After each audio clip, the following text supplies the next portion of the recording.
আমি জানি না সবার সাথে কি হয় কি না এরকম। আমার হচ্ছে এরকম হয়।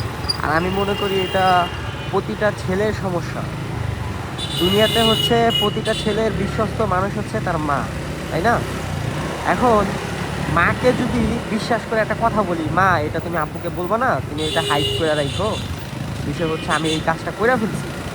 তো হ্যাঁ, উনি অনেক মনোযোগ দিয়ে শুনে, শোনার পর হচ্ছে বলে আচ্ছা ঠিক আছে আমি বলবো না, তুই টেনশন করিস না, বা হচ্ছে একটু চিল্লাচিল্লি করে, দেন হচ্ছে আহ, বোঝানো হয়। বোঝানো হওয়ার পর যখন আমরা বের হয়ে যাই রুমের থেকে, যদি আব্বু কোনো কারণে যদি সামনে পড়া যায়, তখন ওই বিষয়টা যেটা ঘরের ভিতর কথা হয়েছে সেই বিষয়টাই ধরেন আপনাকে জিজ্ঞেস করলো, তখন আপনার কি মনে হয় বলেন? যে এত কানেক্ট বা হচ্ছে এত ফাস্ট কথাটা ডেলিভার করে ফেলছে বাবার কাছে বা হচ্ছে তার হাজবেন্ডের কাছে, আপনি এটা কখনো কল্পনাই করতে পারবেন না। আর তো আপনার বাবা বা হচ্ছে তার হাজবেন্ড যেইভাবেই হোক এটাকে কন্ট্রোল করবে, কি করবে, মারবে না কি করবে, সেটা উনি উনার মতো প্ল্যানিং করে রাখে।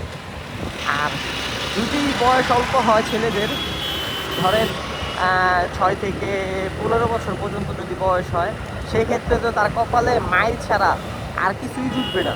আর যদি একটু বেশি বয়স হয়, ওই 16 থেকে হচ্ছে 25 বছর পর্যন্ত, তাহলে একটু বুঝাবে, একটু রাগারাগি করবে, দেন বলবে এগুলো তুমি কেন করতেছো, হ্যান করতেছো, ত্যান করতেছো। দিন শেষে কিন্তু আপনি উনাকে না জানানোর জন্যই কিন্তু আপনার মাকে কথাটা বলছেন, কিন্তু আপনার মাই কি করছে সেই কথাটা বলে ফেলছে। যেইভাবেই হোক, হাসতে হাসতে হোক বা যে কোনো একটা সিরিয়াস বিষয়ে কথা উঠছে, তখন ওই আপনার ওই কথাটা বলে ফেলছে। তো বিষয় হচ্ছে এটা, আমাদের বিশ্বস্ত হচ্ছে মা, কিন্তু মা পেটে কখনো কথা হজম হয় না, ঠিক আছে? তো এরকম কার কার সাথে হয় জানি না, আমার সাথে ভাই রেগুলারই হয়।